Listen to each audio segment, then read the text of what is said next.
शहक़ात में रात गई कहीं हल्की कहीं तेज बारिश का सिलसिला जारी रहा। सदर गुलशन हदीद एयरपोर्ट के अतराफ बादल बरसे। मलिक डिफेंस गुलशन इकबाल केमाड़ी में बारिश हुई। सबसे ज्यादा 34 मिलीमीटर बारिश गुलशन हदीद में हुई। शारा Faisal 25, old airport area 20.4 millimetre बारिश रिकॉर्ड हुई। केमाड़ी में 18, PAF मसरूर बेस पर 17 मिलीमीटर बारिश हुई। इस हवाले से बात करेंगे अपनी नुमाइंदा रिमशा इस्माइल से। जी रिमशा, बताइएगा क्या तफसीलात हैं। 19 अगस्त से शुरू होने वाली बारिश जो कि रात तक जो है वो जारी रही 22 अगस्त तक, और अब इम्कानात नज़र आ रहे हैं कि कराची में ये मानसून का जो ये स्पेल था ये इख्तिताम को पहुंच गया और कराची में जो है एक बार फिर से जो है बारिश का एक सिलसिला जो है वो रुक गया है। इम्कानात आज जो है वो 50 से 70% इम्कानात हैं कि कराची में जो है वो कई बूंदाबांदी हल्की बारिश हो सकती है, लेकिन मानसून का जो एक धुआंधार स्पेल था वो इख्तिताम को पहुँचा। महकमा मौसमियात की जानिब से कराची में जो 4 रोज़ बारिश हुई उसके इदाद-ओ-शुमार में अगर हम बात करें तो कराची एयरपोर्ट में सबसे ज़्यादा बारिश जो है वो 205 मिलीमीटर जो है वो 4 रोज़ में रिकॉर्ड की गई। इसके साथ साथ फैसल बेस की अगर हम बात करें तो यहाँ पर 201 मिलीमीटर बारिश रिकॉर्ड की गई। जब मैं मसरूर बेस की अगर हम बात करें यहाँ तो 142 मिलीमीटर बारिश रिकॉर्ड की गई। ये वो तमाम 3-4 इलाके हैं जहाँ पर जो है वो ज़्यादा बारिश जो है वो रिकॉर्ड की गई, जबकि रात गए भी शहर के मुख्तलिफ इलाकों में जिनमें डिफेंस, DHA, मलिर, कोरंगी, औरंगी, इसके साथ साथ मेहरान टाउन, क्यूमाबाद, कोरंगी, अख्तर कॉलोनी, यहाँ पर जो है इसके साथ साथ ओल्ड एयरपोर्ट एरिया, केमाड़ी, यहाँ पर जो है वो अतराफ में हल्की से तेज़ बारिश शहर के मुख्तलिफ इलाकों में हुई है और इदाद-ओ-शुमार भी जारी कर दिए गए। रात में जो है वो सबसे ज़्यादा बारिश जो वो गुलशन हदीद में 34 मिलीमीटर रिकॉर्ड की गई, जबकि नॉर्थ कराची में 7 मिलीमीटर जो है वो बारिश रिकॉर्ड की गई, जो कि पहले स्पेल के बरक्स अगर हम बात करें तो यहाँ पर जो है कम बारिश जो है वो रिकॉर्ड की गई। आहिस्ता आहिस्ता जो है वो बारिश का सिलसिला जो है वो थमता गया और आज भी इम्कानात है कराची में हल्की बारिश और बूंदाबांदी हो सकती है। इस वक्त अगर हम बात करें तो इस वक्त शहर का दर्जा हरारत जो है वो 30 डिग्री है, जबकि इम्कानात ये है कि आज ज़्यादा से ज़्यादा जो दर्जा हरारत है वो 31 से 33 डिग्री तक रह सकता है, जबकि गुज़िश्ता रोज़ कम से कम दर्जा हरारत जो है वो 25 डिग्री रिकॉर्ड किया गया और आज भी इम्कानात हैं कि कराची में कम से कम जो दर्जा हरारत है वो 24 से 25 डिग्री तक रहने का इम्कान है। जबकि इस वक्त शहर में हवाएं जो है वो अच्छी रफ्तार से चल रही हैं। शहर में जुनूब मगरिब सम से हवाओं की जो रफ्तार है वो इस वक्त 18 किलोमीटर फ़ी घंटा है, जबकि हवा में जो नमी का तनासुब है वो 80% से जो है वो ज़ायद है, लेकिन हब्स की कैफियत नहीं है। हवाएं चल रही हैं जिससे मौसम जो है वो कदरे बेहतर है। महकमा मौसमियात के मुताबिक सूरज और बादलों की आंख मचोली का सिलसिला जो है वो इसी तरह जारी रहेगा, जबकि मानसून का एक और स्पेल जो है वो शहर में एंट्री देने को तैयार है। 27 अगस्त से सिंध भर में जो है सिंध और कराची में ख़ास तौर पर जो इम्कानात हैं कि 30 अगस्त तक कहीं हल्की और कहीं तेज़ बारिश जो है वो शहर में हो सकती है। जी अच्छा रिमशा, ये भी बताइएगा कि आइंदा मॉनसून स्पेल के हवाले से महकमा मौसमियात की क्या पेशन गोई है।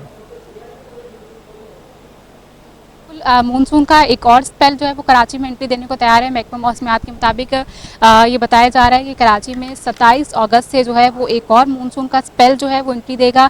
इस दौरान जो है कराची और ख़ास तौर पर सिंध में जो है 27 से 30 अगस्त के दरमियान जो है वो हल्की से तेज़ बारिश जो है वो शहर में हो सकती है। जबकि अगर हम बात करें मानसून की तो अभी मानसून सीज़न जो है वो ख़त्म नहीं हुआ है कराची में, क्योंकि जुलाई में बहुत कम बारिश हुई है, जून में जो है बहुत कम बारिश हुई है, जुलाई जो है वो बिल्कुल खुश्क रहा। अगस्त के महीने में भी अभी जो है 19 अगस्त से और 22 अगस्त के दौरान जो है वो बारिश हुई है, लेकिन महकमा मौसमियात की जानिब से सितंबर के महीने में मामूल से ज़्यादा बारिश का इम्कान जाहिर किया गया है। 1 से 4 स्पेल जो है वो कराची में फिर से जो है वो एंट्री दे सकते हैं। जी रिमशा, आप हमारे साथ रहिएगा। बारिश थम गई, कई मकामात से पानी न निकाला जा सका। ताहिर वाला चौरंगी से आयशा मंजिल जाने वाले रोड पर पानी जमा है, शहरियों को परेशानी का सामना है। ट्रैफिक रवानी मुतासिर है, मिनटों का सफ़र घंटों में तब्दील हो गया। बात करने के लिए बसीम इफ्तिखार हमारे साथ मौजूद हैं। बसीम, बताइएगा किस तरह की मुश्किलात पेश आ रही हैं शहरियों को।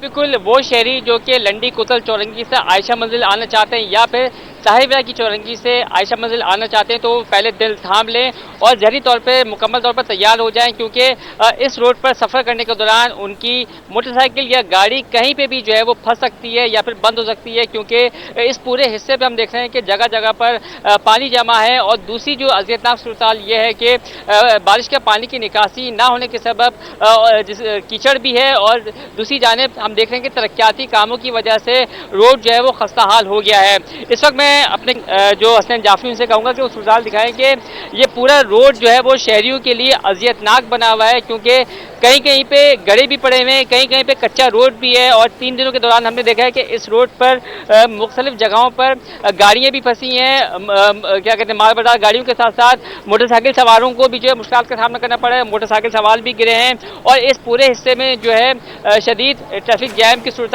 उस वक्त देखने में आती है जब शाम के औकात में या फिर सुबह के औकात पे लोग या तो घरों से दफाते जा रहे होते हैं या फिर दफाते से घर जा रहे होते हैं। तो जगह जगह पर कच्चा है, रोड कच्चा होने की वजह से गाड़ियां भी जो है वो फंस जाती हैं और इसी के साथ साथ फिर उनको मुश्किलात का सामना करना पड़ता है। फिर लोग अपनी मदद आप के तहत उन गाड़ियों को निकालते हैं। तरक्याती काम होने की वजह से जगह जगह पर जो है रोड कच्चा है और पानी जमा है, जिसकी वजह से सूरत और भी गंभीर हो गई है। और मेरे सीधे हाथ पे जो आयशा मंजिल से ताहिर विला आने वाले जो रोड है उस पे एक मुकाम पर इस वक्त भी जो है जो ट्रॉलर है वो फंसा हुआ है, जिसको ताहाल नहीं निकाला जा सका है। तो लोगों को शदीद दरपेश मुश्किलात हैं और लोग मुतालबा कर रहे हैं कि फौरी तौर पर यहाँ की सूरत हाल को बेहतर बनाया जाए, निकासी आप के निज़ाम को बेहतर बनाया जाए, रोड को पक्का किया जाए ताकि बारिशों में उनको किसी भी किस्म की मुश्किलात का सामना ना करना पड़े। जी अच्छा वसीम, बताइएगा पानी अभी तक क्यों नहीं निकाला जा सका है? अमले की कमी बताई जा रही है, मशीनरी की कमी बताई जा रही है, या फिर इंतजामी की नाअहली करार दी जा रही है? जी बिल्कुल इंतजामी की नाअहली देखने में आ रही है, क्योंकि इस पूरे हिस्से में हमने देखा है कि जो बल्दियाती अमला है वो मौजूद ही नहीं है।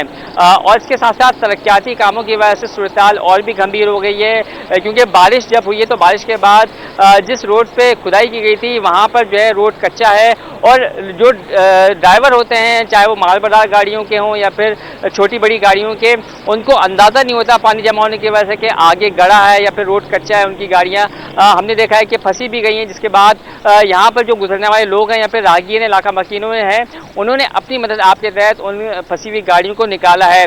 तो यही सूरत हाल है कि लोगों को शदीद परेशानी का सामना करना पड़ रहा है और लोग जो हैं वो जब इस रोड से गुजरते हैं तो बहुत देखभाल के, बहुत एहतियात से वो गुजरते हैं ताकि कहीं उनकी बाइकें या गाड़ियाँ। वसीम इफ्तिखार हमें बराह रास्त अपडेट कर रहे थे, आपका बहुत शुक्रिया। रिमशा, बहुत शुक्रिया आपका।